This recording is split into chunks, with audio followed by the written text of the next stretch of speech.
Entonces vamos a ver lo que es la parte de la piel, ¿verdad? Hoy vamos a ver lo que son ya la parte final de los conceptos de lo que es la histología, ¿verdad? De la piel y la termorregulación. Entonces vamos a ver varias cositas. Vamos a ver que la piel es el límite anatómico del organismo, es nuestra barrera contra las bacterias, sustancias sólidas, líquidas y gaseosas. Bueno, la mayoría pues son impermeables a lo que es la piel. Igualmente la piel es nuestro principal órgano de comunicación con el exterior, contra la parte para regular la temperatura, para saber si afuera está frío, si hace calor, igual en cuanto a las cosas con quien entramos en contacto, con el calor, con el con si algo está liso, si algo está rugoso, todo eso a través de lo que es el sistema nervioso. Igualmente recordemos que la piel, ¿verdad?, es el órgano más importante del cuerpo y comprende aproximadamente el 5% de su peso corporal. Por otro lado, ¿verdad?, tiene aproximadamente una superficie de 2 metros cuadrados en un individuo adulto de tamaño medio, pues. Asimismo, ¿verdad? Como sabemos, ella cambia, depende del sitio donde se encuentre. Es rugosa en algunos sitios, como en los codos, ¿verdad? Es lampiña en unos sitios, es vellosa en otros, es gruesa, sobre todo en las palmas y en las plantas de los pies, ¿verdad? Es fina y transparente en los párpados, ¿verdad? Y ella se tiende a ser firme en las zonas, en regiones óseas. Por ejemplo, si ustedes se palpan en la parte anterior del codo, ven que ella se mueve mucho menos a que si se tocan en el antebrazo. Traten de moverla en el antebrazo, de presionarla y moverla encima del músculo, y se mueve mucho más de lo que se mueve la cara anterior del codo. Igualmente, también nos permite saber lo que es el dolor, lo que es el tacto que ya les hablé, el calor, el frío, etcétera. Igualmente con ella reflejamos a veces cosas que nos suceden, como es la vergüenza cuando nos ruborizamos, el miedo, ¿verdad?, cuando se pone pálida, y con la ansiedad, con la parte de la sudoración que a veces nos hace quedar mal. Entonces, vamos a ir viendo las capas de la piel. Tenemos que la piel se divide en epidermis, dermis e hipodermis. La hipodermis son unos conceptos un poquito más nuevos, porque antes se llamaba tejido celular subcutáneo, pero el término de tejido celular subcutáneo es un término que sobre todo manejamos en los quirúrgicos, lo manejamos todavía. Entonces hablamos de piel lo tomamos como epidermis y dermis, y celular subcutáneo o sea, la hipodermis la tomamos como con el nombre de tejido celular subcutáneo. Entonces la epidermis, ¿verdad?, es más que todo avascular, casi no, o sea, no, prácticamente no le llega irrigación. Ah, profe, ¿y cómo viven esas células? Bueno, porque la dermis sí es vascularizada y a través de estas papilas le pasa los nutrientes, o sea, que aquí es que llegan exactamente los vasos sanguíneos, los capilares, y le pasan los nutrientes a estas que están aquí abajito. Y estas que están aquí abajito se la pasan a la otra por difusión, y a la otra, y a la otra, y a la otra, y así todas van compartiendo la comidita que les va pasando la irrigación que está en las papilas. Además, ¿verdad? La epidermis pues se amolda a estas papilas que les estoy diciendo que envía a la dermis, ¿verdad? Normalmente esta es la parte que varía de espesor dependiendo si estamos en las palmas, sobre todo si en las palmas de las manos, en las plantas de los pies, es bastante gruesa. Si ustedes suturan, cuando ustedes van a suturar la palma de una mano en la planta de un pie, se dan cuenta que la piel es mucho más gruesa que en cualquier otra parte del cuerpo. Les cuesta pasar la aguja. Por el contrario, en los párpados, el escroto, el pene, es una piel mucho más fina. La función principal, ¿verdad?, de la epidermis es la parte que es más fuerte y más y entonces te ayuda a proteger, es más impermeable. Entonces en el estrato córneo, ¿verdad?, que es la primera capa, en esta capa vamos a ver que tenemos células que están muertas. Por eso es que al microscopio no se les ve, fíjense, ninguna célula que están. Entonces es un epitelio con queratina, o sea, con células que produjeron queratina antes de morirse, y entonces queda allí la capa de queratina que nos ayuda a mantenernos impermeables. Entonces regula la transferencia de sustancias químicas y eso, y previene la pérdida de agua. Esta es la capita, ¿verdad? Sobre todo esta, y con el estrato lúcido que también hay entre muertas y vivas, que uno hacía el jueguito cuando estaba en la escuela de que venía y se metía una agujita en la palma de la mano, se metía una agujita como en el cuerito de la piel, y entonces no le dolía. Era por eso, porque esa telita es la capa córnea de la piel que está muerta. Te dolía era si te ponías un poco más profundo y entonces la aguja tocaba estas células, que estas sí están vivas, pues. Tenemos, ¿verdad?, el estrato lúcido, ¿verdad? Estas células sí están más estrechamente condensadas, algunas están muertas, estas están vivas, y tienen en sus gránulos ya la sustancia de la queratina produciéndola, pues. Le proporciona también elasticidad a la parte de la piel, sobre todo en la palma de la mano, aquí me equivoqué, en la palma de la mano, y en la planta de los pies. Tenemos, ¿verdad?, lo que es el estrato granuloso también, que esta se divide más que todo en 2 o 3 capas de células. Ya estas células ya están sin capacidad de dividirse, ¿verdad?, porque son las que ya van a tender a morir, y ella es la que contienen la queratina, ¿verdad?, que es la que nos da la coloración de la piel.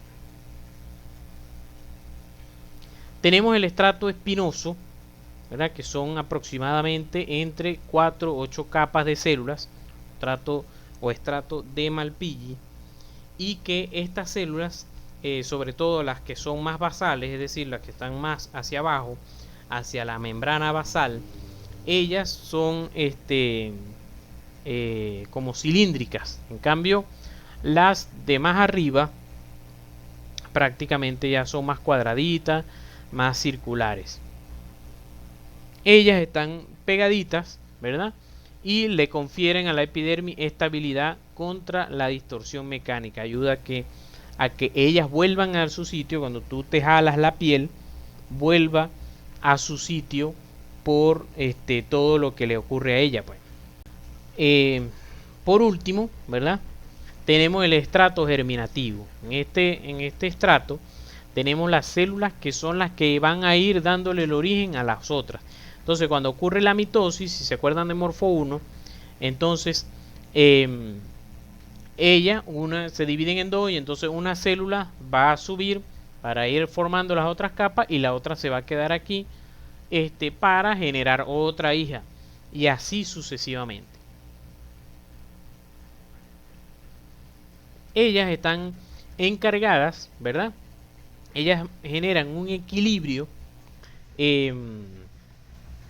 de hecho con ayuda de la vitamina A, para que la velocidad de producción de células no sea demasiado. Entonces, si es demasiado, entonces la célula, la piel, pierde su forma como debe ser, pierde todas sus propiedades si estas células empiezan a multiplicarse a lo loco.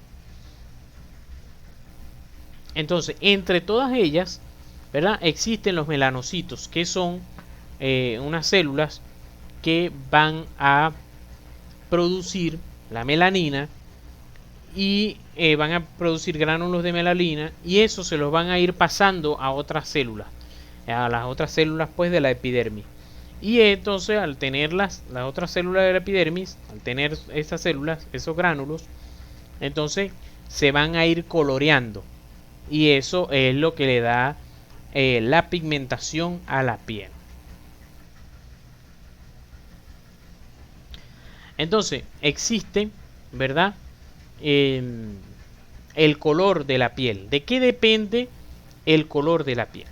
El color de la piel depende de varios factores, vamos a decir, de la persona como tal. Primero de su raza, como ustedes saben, ¿verdad? El sexo, que va a depender, o sea, no tanto de que algunos van a ser de diferente color, los hombres van a ser de diferente color a las mujeres, otros no. No, sino que la piel, el color de la piel en diferentes zonas puede cambiar de coloración dependiendo si es masculino o femenino. Igualmente la edad, a medida que va creciendo, puede ir cambiando la coloración de la piel, eso lo saben ustedes también. El clima influye primero porque obviamente mientras más sol haya, ¿verdad? En una zona donde estemos, más va a estimular a los melanocitos y más van a producir la melanina. Pero lo otro también es que recuerden que el clima también depende de el nivel, en los metros sobre el nivel del mar al que nosotros estemos. Entonces, si nosotros estamos a muchos metros sobre el nivel del mar, si estamos, por ejemplo, estamos en Punto Fijo, pero después de repente nos vamos a Mérida y vamos al Pico Bolívar, donde hay 5000 metros sobre el nivel del mar, entonces allá, si recuerdan en la segunda unidad de respiratorio, ven que la presión de oxígeno a mayor metro sobre el nivel del mar, la presión de oxígeno disminuye. Entonces nuestros glóbulos rojos no están acostumbrados a esa cantidad, a esa poca cantidad de oxígeno que hay. Por eso es que nos da lo que ya se llama el mal de páramo, nos da una moridera ahí, nos da mareos y todo, porque no estamos recibiendo el oxígeno para el que nosotros estamos acostumbrados. En cambio los gochitos que viven allá, ellos están acostumbrados. ¿Y cómo se acostumbran a eso? Por los niveles de hemoglobina, porque ellos aumentan la hemoglobina para adaptarse a la menos cantidad de oxígeno que hay. Por eso entonces, al haber más eritrocitos y más hemoglobina, tu coloración cambia. Por eso ellos van a tender a ser más sonrosados que nosotros, los que vivamos al nivel del mar. El estado de salud, por supuesto, que eso lo van a ver en introducción a la práctica médica. Las alteraciones del color de la piel, si es ictérica, que es amarilla, y por qué se da eso, si es cianótica, que es cuando se pone azul, por qué se da eso, y todas esas cosas. También como tal, factores como tal de la piel, que es el espesor de la capa córnea, ¿verdad? La densidad de la melanina que hay en la epidermis, ¿no? El número de vasos sanguíneos.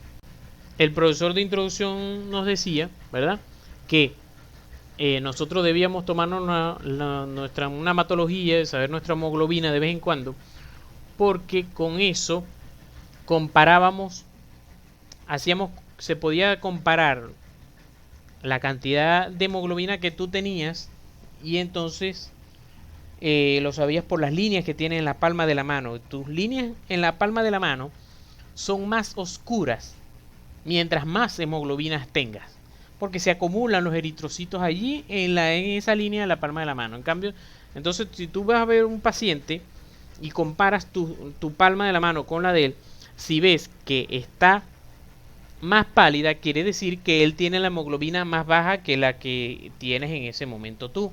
Entonces por eso él nos decía eso. Eso es una cosa, por eso que habla aquí de que el número de vasos sanguíneos, los eritrocitos, la hemoglobina, eso te da cambio de coloración en la piel.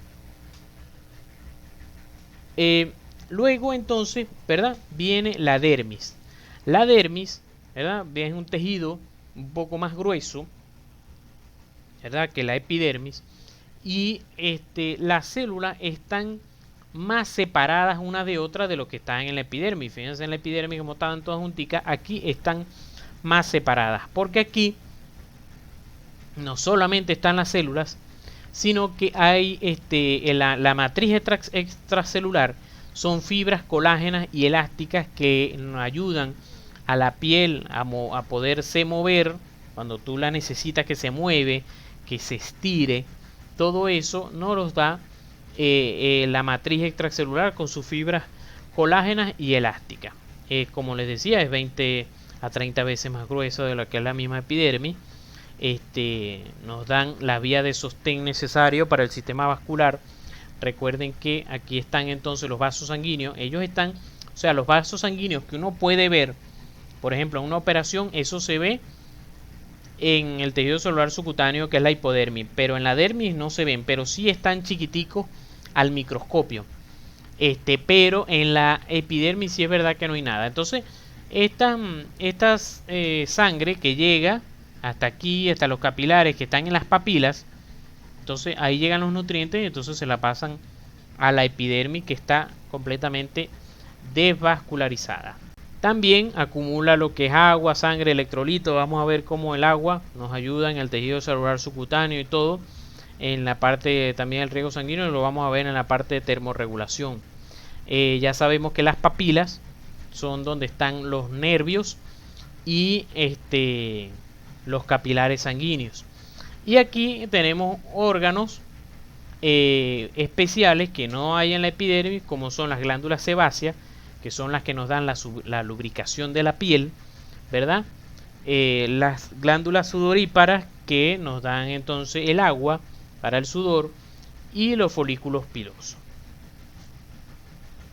Entonces, la dermis se divide más que todo en lo que son dos capas. En una capa superior, ¿verdad?, que se llama papilar, por lo que ya les he explicado, que son estas papilas que vemos aquí, ¿verdad? Está compuesto por fibras colágenas y elásticas, como les había dicho, que ellas se colocan prácticamente perpendicular al epitelio, que es este es el epitelio, entonces se colocan en este sentido. Tienen las papilas que ya les dije, y en esas papilas están algunos de los receptores que vamos a ver al final de la clase. Uno de ellos son los corpúsculos de Meissner. Lo vamos a ver. La capa más inferior es la que se llama reticular. Esta contiene, es un tejido conectivo con fibras elásticas, ya es así, en un poquito más desordenadas en todas las direcciones, ¿verdad? Y esta capa es la que contiene los nexos de la piel, lo que son las uñas y los folículos pilosos. También están los músculos que ayudan a hacer que se erecte el pelo, que es lo de la función de la erección del pelo. Lo vamos a ver en la parte de termorregulación. La hipodermis, ¿verdad? Como les había dicho, normalmente lo llamamos tejido celular subcutáneo, una capita de grasa, esa sí es gruesa, que contiene sí los vasos sanguíneos un poco más grandes, que son los que finalmente van a llegar a la dermis. Contienen también los nervios, ¿verdad? Tú abres tejido celular subcutáneo, puedes ver vasitos y puedes ver nervios. Ella nos da el acolchamiento también de la piel y nos protege esencialmente la pérdida de calor, bastante, que lo vamos a hablar en la parte de termorregulación. Entonces aquí les quise traer un casito clínico, ¿verdad? Cuando yo era residente de cuarto año, este caso yo creo que lo comenté en la parte de rodilla, ¿verdad? Porque vieron el curso de rodilla. Paciente con una fractura de la meseta tibial, ¿verdad? Esta fracturita que vemos aquí, fíjense que aquí cómo se interrumpe la línea articular, y entonces aquí está la fractura, este nivel hasta aquí, ¿eh? Fíjense cómo esta línea se interrumpe aquí. Y entonces, bueno, lo llevamos a mesa operatoria y le colocamos estos tornillos. Sin embargo, el paciente, aquí está la fractura, los cortes axiales de la tomografía, ¿no? Sin embargo, el paciente tuvo una infección este, dos días después. Lo operamos el 14 y ya el 17, fíjense cómo se puso a oscurecer, a aumentar de volumen la pierna y el muslo. Fíjense cómo empezó estos cambios de coloración. Les traigo esto a colación porque entonces la bacteria lo que hizo fue prácticamente una licuefacción del tejido celular subcutáneo. Se lo comió. Al comerse el tejido celular subcutáneo, la piel pierde su irrigación y entonces se pone de esta coloración. Y la fue perdiendo tanto de tal manera que llegó a necrosarse. Vamos a ir viendo fotos de cómo fue perdiendo la piel, ¿eh? Esta es la parte donde estaba el tornillo, pero ya todo esto se abrió. Toda esta piel la fue perdiendo porque el tejido celular subcutáneo ya no estaba. Fíjense, esta es la parte, la cara lateral del muslo. Aquí está la fascia lata, está un poquito suturada aquí, pero ya esto, fíjense cómo está la coloración, lo que se llama una fascitis necrotizante, que es la infección la tuvo desde la fascia, como en la pierna, ya sin piel prácticamente.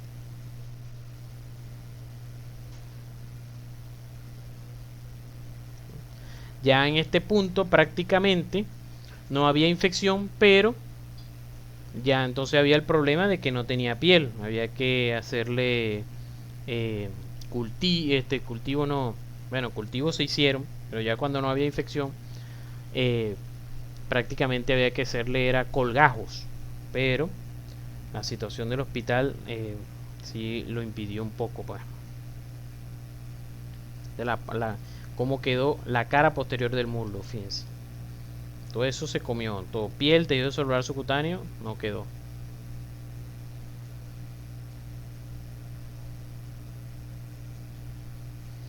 Entonces, bueno, tenemos aquí también lo que se llaman también los anexos de la piel. Fíjense, recuerden, ¿verdad? Aquí está falange media, falange distal, ¿verdad? Aquí está el acolchado del tejido celular subcutáneo, que es lo que llamamos pulpejo de los dedos. ¿Y quién es este tendoncito aquí? Entonces, flexor profundo de los dedos. ¿Se acuerdan? Que él llega a la falange distal, en la base de la falange distal. Y bueno, aquí entonces tenemos un corte sagital de la uña, ¿verdad? Vemos que la uña tiene sus partes, lo que es la raíz, el cuerpo y el borde libre de la uña. Y ella va asentada sobre estos rosaditos que vemos aquí, que es lo que se llama el lecho unguial. El lecho unguial. La matriz unguial es donde ella se produce, pues, donde las células se encargan de ir construyendo la uña y empezar a empujarla para que vaya saliendo. Pacientes cuando tienen traumatismos a nivel de la uña y todo, siempre se debe cuidar el lecho unguial y la matriz unguial. Y el lecho unguial se cuida manteniendo la uña en su sitio. Es decir, a pesar de que el paciente pierda la uña, se debe buscar, por ejemplo, una uña cosmética y colocarla allí y que ella mantenga el lecho unguial. Porque si no, si pierde el lecho unguial, se hipertrofia. Si no hay uña allí, se hipertrofia el lecho unguial y entonces pierde la forma de la uña. Recuerden que la uña está en la mano y la mano es algo bastante cosmético, algo que nos representa mucho y siempre tendemos a tener las manos cuidadas, pues. Es parte como la cara, pues. La cara también, como nos dice mucho de nosotros, la cuidamos mucho. Y el pelo, ¿verdad? Él está en prácticamente casi toda la superficie del cuerpo, excepto en lo que es la palma de las manos, la planta de los pies, en el mismo glande, en los labios menores. En la mujer, en los labios mayores sí hay, pero en los labios menores no. De hecho, esa es una de las diferencias entre los labios mayores y menores. Algo que no les dije, fíjense que igualmente, por ejemplo, en los labios no hay. ¿Qué que algo que no les dije con lo de la capa córnea, que es estos tejidos que les estoy nombrando, como lo son los labios, tanto vaginales como orales, ellos no tienen capa córnea. Por eso es que tú te echas alcohol, por ejemplo, en la palma de la mano y no te arde, pero si te echas un poquito de alcohol en los labios orales, sientes que arde. Es por eso, porque ya están allí en contacto con células directamente, células vivas, pues. Entonces, esto va a cambiar el pelo, la longitud y el espesor van a cambiar, y hasta la forma, si son ensortijados, van a cambiar, depende del sitio del cuerpo donde nos encontremos. Entonces, esto lo quise traer a colación de introducción a práctica médica, porque me acordé que entonces también el vello, ¿verdad? Tanto el vello corporal como el cabello en la cabeza van a tener una distribución diferente en el hombre y en la mujer, y eso va a venir dado por la secreción de testosterona. Recuerden que la mujer, bueno, recuérdenlo porque a lo mejor no lo saben, eso lo van a ver en Morfo 3. La mujer secreta también testosterona. El hombre secreta testosterona en sus testículos y la glándula suprarrenal. Pero la mujer no tiene testículo, pero sí tiene glándula suprarrenal y secreta un poquito. Y esa glándula suprarrenal, esa testosterona es la que es la responsable de que a ella le salga vello en las axilas, vello en la región genital y todo eso. Entonces, eso es esto que les voy a decir ahora, es pregunta fija que les hacen en introducción a la práctica médica. Porque entonces cuando tú estás examinando a la piel, que a eso voy, cuando tú estás examinando la piel, entonces el profesor te va a decir, ajá, ya va, háblame de la piel, las capas de la piel. Profesor, pero ya va, si yo voy a examinar la piel, no. Pero tú, para que puedas ser digno de examinar la piel, te tienes que saber las capas. Y es verdad, porque si tú vas a examinar, tiene una mancha o no tiene una mancha, tienes que saber que está dañado. O sea, tienes que pensar, o sea, viendo la lesión, tienes que pensar que se dañó la epidermis, se dañó la dermis, ¿ves? Entonces por eso es que es la importancia de esta clase, que sepan todas esas cosas. Entonces, fíjense, también pregunta cuando estás en la clase de piel, de examen físico de piel, entonces, sobre la pelificación, cómo está el pelo, si es grueso, si es fino. Entonces, distribución. Entonces, siempre uno por caletre responde, bueno, sí, la distribución está normal de acuerdo a edad y sexo. Ajá, entonces, en el profesor te dice, ya va, de acuerdo a edad y sexo. Entonces, dime, ¿cómo es en el sexo masculino y cómo es en el sexo femenino? Uno no se da cuenta a veces que la distribución del cabello en el hombre y en la mujer es diferente, a pesar de que ella tiene el cabello largo, él lo tiene corto, pero no es solamente eso. Pero obviamente, si él se lo deja crecer, se puede quedar así. Pero, fíjense, por delante, en la mujer es lineal, tiende a ser lineal, tiende. En Introducción a la Práctica Médica van a ver que lo que llamamos normal no es que está bien, sino que es lo que está dentro del promedio en la gente, en las personas. Que pudiera ser que algo está fuera del promedio, pero sigue estando bien. Entonces, cuando decimos en Introducción a la Práctica Médica que algo está normal, es que tendemos a decir que está dentro del promedio, pero no necesariamente que está bien. Entonces, de hecho, por eso muy pocas veces se usa, o sea, no se debe usar la palabra normal en una historia clínica. Entonces, fijémonos cómo en ella, fíjense que es lineal en la cabeza, en la parte de adelante. En cambio, en el hombre, aquí se forman unas entraditas. Hay un cruce aquí, tanto a la derecha o a la izquierda. Son las entradas que se tienden a pronunciar más si el paciente va a tender a ser calvo. Entonces, eso es la distribución en el hombre y en la mujer, la diferencia en la parte anterior. En la parte posterior, en el hombre más bien tiende a ser lineal. En cambio, la mujer tiende a tener, como decir, unas pullitas aquí de cabello en las partes laterales. tiende a tener más esta pullita aquí. Vuelvo y les repito, eso es lo que se tiende. Eso es lo que se tiende, no necesariamente es así. Pero, vamos a decir, esa es la distribución que ustedes le van a preguntar y que deben conocerlo. Y que eso no solamente se ve allí en la piel, en la parte de la cabeza, sino que también en el abdomen. En el abdomen les van a preguntar cómo es la distribución de la pilificación en el hombre y la mujer, cómo es lo normal. Entonces, en la mujer es triangular. Triangular abarca aquí sus genitales y abarca un poquito la parte interna de los muslos. En la parte del hombre se tiende a ser romboidal. Aquí no lo pusieron, pero como les dije, hay vellos también en la parte medial del muslo. Y si se fijan, los vellos de sus muslos en la parte medial son diferentes a los de la parte lateral. ¿Por qué? Porque esta piel medial tiene una inervación diferente porque tiene que ver con los genitales. Pues por eso es que las sensaciones que tú puedas sentir, valga la redundancia, en la parte medial del muslo es diferente a la parte lateral. Entonces, la distribución del hombre es romboidal, la pilificación del hombre es romboidal, en la mujer es triangular. Si ella, por ejemplo, aumenta la concentración de testosterona, aumenta su producción de testosterona, entonces ella va a tender a hacer pilificación a este nivel. No estoy diciendo que si ustedes de repente ven una mujer con pilificación aquí, no, ese que tiene la testosterona aumentada.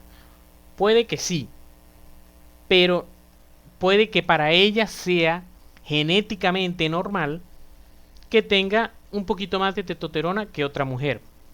Pero lo diferente es que la paciente, si la paciente te llega y te consulta, te dice, doctor, yo tengo 25 años y nunca yo había tenido vello aquí, pero está empezando a salir vello aquí.